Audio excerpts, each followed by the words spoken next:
بسم اللہ الرحمن الرحیم۔ ہم مطالعہ کر رہے ہیں سید ابو الاعلیٰ مودودی رحمۃ اللہ علیہ کی کتاب اسلامی نظام زندگی اور اس کے بنیادی تصورات کے چوتھے باب کا، اور ہمارا آج کا موضوع ہے قرآن کا دعویٰ کیا ہے۔ تو آئیے اس کا مطالعہ کرتے ہیں۔ اس تشریح کے بعد قرآن کا دعویٰ بالکل صاف اور واضح صورت میں ہمارے سامنے آ جاتا ہے، اور وہ یہ ہے کہ نوع انسان کے لیے خدا کے نزدیک صرف یہی ایک صحیح طریقے زندگی ہے کہ وہ خدا کے آگے سر تسلیم خم کر دے اور فکر و عمل کی اس راہ پر چلے جس کی طرف خدا نے اپنے پیغمبروں کے ذریعے سے رہنمائی کی ہے۔ یہ ہے قرآن کا دعویٰ۔ اب ہمیں تحقیق کرنا ہے کہ آیا یہ دعویٰ قبول کیا جانا چاہیے؟ خود قرآن نے اپنے اس دعوے کی تائید میں جو دلائل قائم کیے ہیں ان پر تو ہم غور کریں گے ہی، مگر کیوں نہ اس سے پہلے خود اپنی جگہ تلاش و تجسس کر کے یہ دریافت کر لیں کہ آیا ہمارے لیے اس دعوے کو قبول کرنے کے سوا کوئی اور چارہ کار بھی ہے؟ یہ ظاہر ہے کہ دنیا میں انسان کو زندگی بسر کرنے کے لیے بہرحال ایک طریقے زندگی درکار ہے جسے وہ اختیار کرے۔ انسان دریا نہیں ہے جس کا راستہ زمین کے نشیب و فراز سے خود متعین ہو جاتا ہے۔ انسان درخت نہیں ہے جس کے لیے قوانین فطرت ایک راہ طے کر دیتے ہیں۔ انسان نرا جانور نہیں ہے جس کی رہنمائی کے لیے تنہا جبلت ہی کافی ہو جاتی ہے۔ انسان زندگی کے ایک بڑے حصے میں قوانین طبیعت کا محکوم ہونے کے باوجود زندگی کے بہت سے ایسے پہلو رکھتا ہے جن میں اسے کوئی لگا بندھا راستہ نہیں ملتا کہ حیوانات کی طرح بے اختیار اس پر چلتا رہے، بلکہ اسے اپنے انتخاب سے خود ایک راہ اختیار کرنی پڑتی ہے۔ اسے فکر کی ایک راہ چاہیے جس پر وہ اپنے اور کائنات کے ان بہت سے مسائل کو حل کرے جنہیں فطرت اس کے سوچنے والے دماغ کے سامنے پیش تو کرتی ہے، مگر ان کا کوئی حل غیر مشتبہ زبان میں نہیں بتاتی۔ اسے علم کی ایک راہ چاہیے جس پر وہ ان معلومات کو منظم کرے جنہیں فطرت اس کے حواس کے ذریعے سے اس کے ذہن تک پہنچاتی تو ہے، مگر انہیں بطور خود منظم کر کے اس کے حوالے نہیں کر دیتی۔ اسے شخصی برتاؤ کے لیے ایک راہ چاہیے جس پر وہ اپنی ذات کے بہت سے ان مطالبات کو پورا کرے جن کے لیے فطرت تقاضا تو کرتی ہے مگر انہیں پورا کرنے کا کوئی مہذب طریقہ معین کر کے نہیں دیتی۔ اسے گھریلو زندگی کے لیے، خاندانی تعلقات کے لیے، معاشی معاملات کے لیے، ملکی انتظام کے لیے، بین الاقوامی ربط و تعلق کے لیے اور زندگی کے بہت سے دوسرے پہلوؤں کے لیے بھی ایک راہ درکار ہے جس پر وہ محض ایک شخص ہی نہیں بلکہ ایک جماعت، ایک قوم، ایک نوع کی حیثیت سے بھی چلے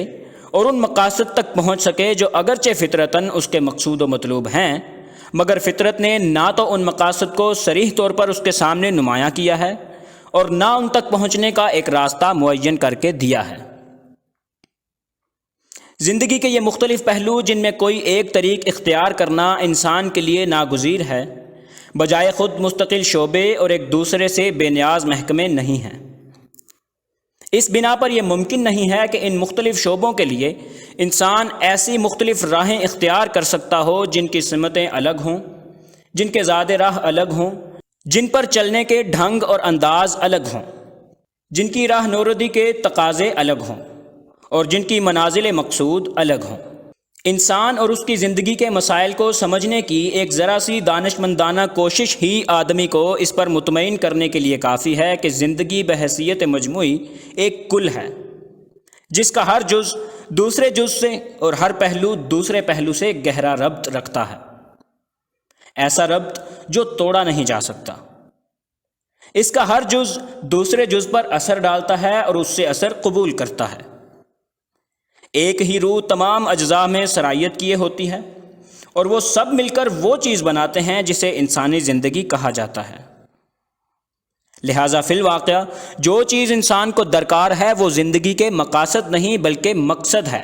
جس کے ضمن میں سارے چھوٹے بڑے مقاصد پوری موافقت کے ساتھ اپنی اپنی جگہ لے سکیں اور جس کے حصول کی کوشش میں وہ سب حاصل ہو جائیں۔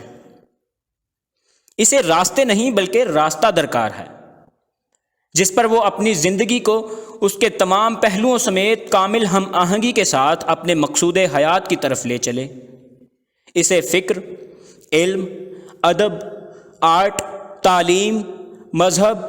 اخلاق، معاشرت، معیشت، سیاست، قانون وغیرہ کے لیے الگ الگ نظامات نہیں بلکہ ایک جامع نظام درکار ہے جس میں یہ سب ہمواری کے ساتھ سموئے جا سکیں، جس میں ان سب کے لیے ایک مزاج اور ایک ہی طبیعت رکھنے والے مناسب اصول موجود ہوں، اور جس کی پیروی کر کے آدمی اور آدمیوں کا مجموعہ اور من حیث الکل پوری آدمیت اپنے بلند ترین مقصود تک پہنچ سکے۔ وہ جاہلیت کا تاریک دور تھا جب زندگی کو مستقل جداگانہ شعبوں میں تقسیم کرنا ممکن خیال کیا جاتا تھا۔ اب اگر کچھ لوگ اس طرز خیال کی محمل گفتگو کرنے والے موجود ہیں تو وہ بیچارے یا تو اخلاص کے ساتھ پرانے خیالات کی فضا میں اب تک سانس لے رہے ہیں، اس لیے قابل رحم ہیں، یا پھر وہ ظالم حقیقت کو خوب جانتے ہیں مگر جان بوجھ کر یہ گفتگو صرف اس لیے کر رہے ہیں کہ جس دین کو وہ کسی انسانی آبادی میں رائج کرنا چاہتے ہیں اس کے اصولوں سے اختلاف رکھنے والوں کو انہیں یہ اطمینان دلانے کی ضرورت ہے کہ ہمارے اس دین کے تحت تمہیں زندگی کے فلاں فلاں شعبوں میں جو بدقسمتی سے تمہیں عزیز تر ہیں پورا تحفظ حاصل رہے گا، حالانکہ یہ تحفظ عقلاً محال، فطرتاً ممتنع، عملاً ناممکن ہے، اور اس طرح کی گفتگو کرنے والے غالباً خود بھی جانتے ہیں کہ یہ ناممکن ہے۔ ہر دین غالب زندگی کے تمام شعبوں کو اپنی روح اور اپنے مزاج کے مطابق ڈھال کر رہتا ہے، جس طرح ہر نمک کی کان ان تمام چیزوں کو مبدل بنمک کر کے ہی رہتی ہے جو اس کے حدود میں داخل ہو جائیں۔ پھر جس طرح یہ بات محمل ہے کہ انسانی زندگی کو جداگانہ شعبوں میں تقسیم کر دیا جائے،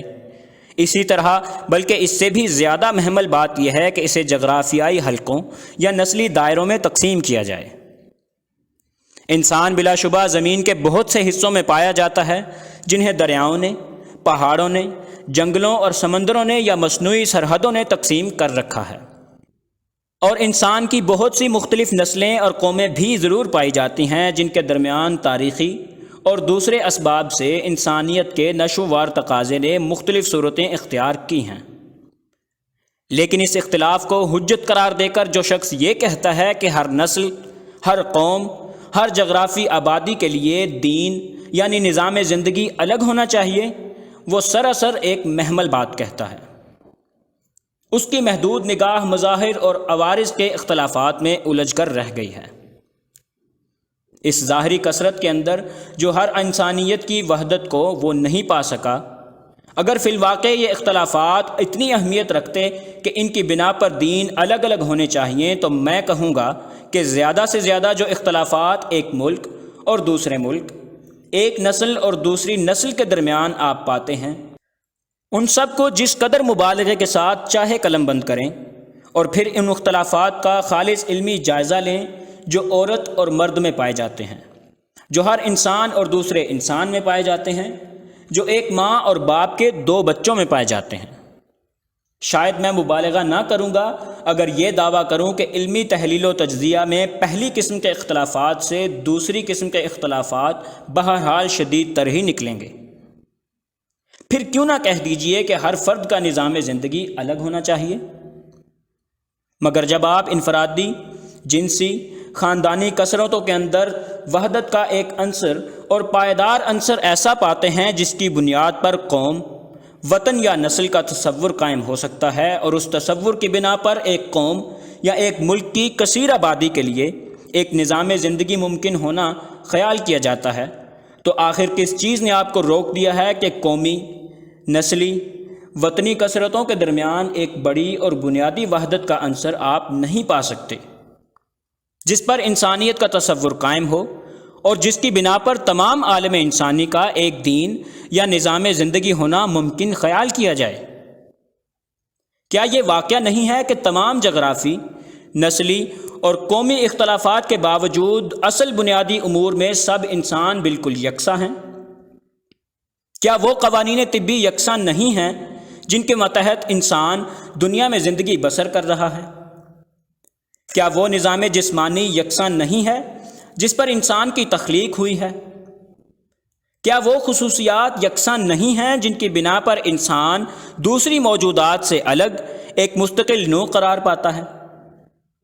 کیا وہ فطری داعیات اور مطالبات یکساں نہیں ہیں جو ان کے اندر ودیت کیے گئے ہیں؟ کیا وہ قوتیں یکساں نہیں ہیں جن کے مجموعے کو ہم نفس انسانی کہتے ہیں؟ اور کیا بنیادی طور پر وہ تمام طبی، نفسیاتی، تاریخی، تمدنی اور معاشی عوامل بھی یکساں نہیں ہیں جو انسانی زندگی میں کار فرما ہیں؟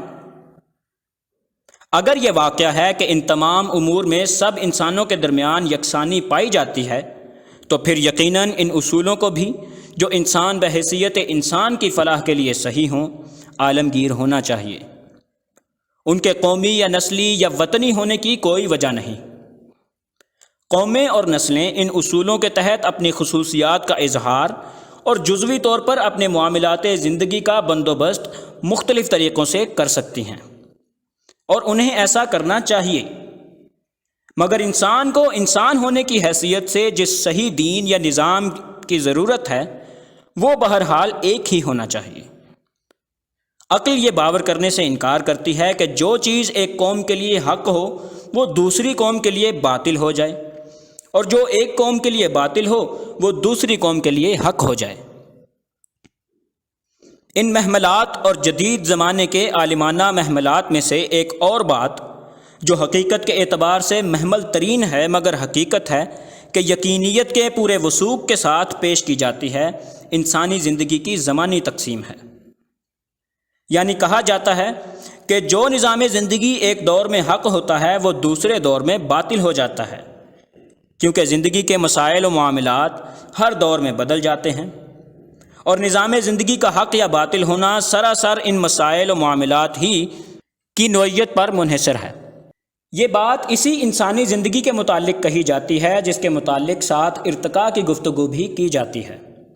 جس کی تاریخ میں کار فرما قوانین بھی تلاش کیے جاتے ہیں، جس کے گزشتہ تجربات سے حال کے لیے سبق اور مستقبل کے لیے احکام بھی مستنبط کیے جاتے ہیں، اور جس کے لیے انسانی فطرت نامی ایک چیز بھی ثابت کی جاتی ہے۔ میں پوچھتا ہوں کہ آپ کے پاس کوئی ایسا آلہ پیمائش ہے جس سے آپ نوع انسانی کی اس مسلسل تاریخی حرکت کے درمیان دور یا زمانے یا عہد کی واقعی حد بندیاں کر سکتے ہوں؟ اور کیا یہ ممکن ہے کہ ان حد بندیوں میں سے کسی ایک خط پر انگلی رکھ کر آپ کہہ سکتے ہوں کہ اس خط کے اس پار جو مسائل زندگی تھے وہ اس پار آ کر تبدیل ہو گئے، اور جو حالات اس پار تھے وہ اس پار باقی نہیں رہے؟ اگر فی الواقع انسانی سرگزشت ایسے ہی الگ الگ زمانی ٹکڑوں میں منقسم ہے تب تو یوں سمجھنا چاہیے کہ ایک ٹکڑا جو گزر چکا ہے وہ بعد والے ٹکڑے کے لیے محض ایک فضول اور لا یعنی چیز ہو گیا ہے۔ اس کے گزرتے ہی وہ سب کچھ ضائع ہو گیا جو انسان نے اس حصہ دہر میں کیا تھا۔ اس زمانے میں جو تجربات انسان کو ہوئے وہ بعد والے زمانے کے لیے کوئی سبق اپنے اندر نہیں رکھتے، کیونکہ وہ حالات و مسائل ہی فنا ہو گئے جن میں انسان نے بعض طریقوں کا، بعض اصولوں کا، بعض قدروں کے لیے سعی و جہد کا تجربہ کیا تھا۔ پھر یہ ارتقاء کی گفتگو کیوں؟ یہ قوانین حیات کی تلاش کس لیے؟ یہ تاریخی استنباط کس بنا پر؟ جب آپ ارتقاء کا نام لیتے ہیں تو لا محالہ یہ اس بات کو متضمن ہے کہ وہاں کوئی چیز ضرور ہے جو تمام تغیرات کا موضوع بنتی ہے اور ان تغیرات کے اندر اپنے آپ کو باقی رکھتے ہوئے پہم حرکت کرتی ہے۔ جب آپ قوانین حیات پر بحث کرتے ہیں تو یہ اس بات کو مستلزم ہے کہ ان ناپائیدار حالات میں، ان رواں دواں مظاہر میں، ان بننے اور بگڑنے والی صورتوں میں کوئی پائیدار اور زندہ حقیقت بھی ہے جو اپنی ایک ذاتی فطرت اور اپنے کچھ مستقل قوانین بھی رکھتی ہے۔ جب آپ تاریخی استنباط کرتے ہیں تو اس کے معنی یہ ہیں کہ تاریخ کے اس طویل رستے پر جو مسافر مختلف مرحلوں سے گزرتا ہوا آ رہا ہے اور منزلوں پر منزلیں طے کرتا چلا آ رہا ہے، وہ خود اپنی کوئی شخصیت اور اپنا کوئی مستقل مزاج رکھتا ہے جس کے متعلق یہ حکم لگایا جا سکتا ہے کہ وہ مخصوص حالات میں مخصوص طور پر کام کرتا ہے، ایک وقت میں بعض چیزوں کو قبول کرتا ہے اور دوسرے وقت میں انہیں رد کر دیتا ہے اور بعض دوسری چیزوں کا تقاضا کرتا ہے۔ یہ زندہ حقیقت، یہ پائیدار موضوع تغیرات، یہ شاہراہ تاریخ کا مستقل مسافر وہی تو ہے جسے آپ غالباً انسانیت کہتے ہیں، مگر کیا بات ہے کہ جب آپ راستے کی منزلوں اور ان میں پیش آنے والے حالات اور ان سے پیدا ہونے والے مسائل پر گفتگو شروع کرتے ہیں تو اس گفتگو میں ایسے کھوئے جاتے ہیں کہ خود مسافر آپ کو یاد نہیں رہتا۔ کیا یہ سچ ہے کہ منزلیں اور ان کے حالات اور ان کے مسائل بدل جانے سے مسافر اور اس کی حقیقت بھی بدل جاتی ہے؟ ہم تو یہ دیکھتے ہیں کہ ابتدائے آفرینش سے آج تک اس کی ساخت بالکل نہیں بدلی۔ اس کے عناصر ترکیبی وہی ہیں، اس کی فطرت کے تقاضے وہی ہیں، اس کی صفات و خصوصیات وہی ہیں، اس کے رجحانات و میلانات وہی ہیں، اس کی قوتیں اور صلاحیتیں وہی ہیں، اس کی کمزوریاں اور قابلیتیں وہی ہیں، اس پر کار فرمائی کرنے والی قوتیں وہی ہیں، اور اس کا کائناتی ماحول بھی وہی ہے۔ ان میں سے کسی چیز میں بھی ابتدائے آفرینش سے آج تک ذرہ برابر فرق نہیں آیا ہے۔ کوئی شخص یہ دعویٰ کرنے کی جرت نہیں کر سکتا کہ تاریخ کے دوران میں حالات اور ان سے پیدا ہونے والے مسائل زندگی کے تغیر سے خود انسانیت بھی بدلتی چلی آئی ہے، یا وہ بنیادیں بھی متغیر ہوتی رہی ہیں جو انسانیت کے ساتھ وابستہ ہیں۔ پھر جب حقیقت یہ ہے تو اس دعوے میں کیا وزن ہو سکتا ہے کہ انسان کے لیے جو چیز کل تریاق تھی وہ آج زہر ہے، جو چیز کل حق تھی وہ آج باطل ہے، جو چیز کل قدر رکھتی تھی وہ آج بے قدر ہے۔ کی مزید آڈیوز اور مفید معلومات کے لیے ہمارے چینل منٹورز اکیڈیمیا کو ابھی سبسکرائب کر لیں۔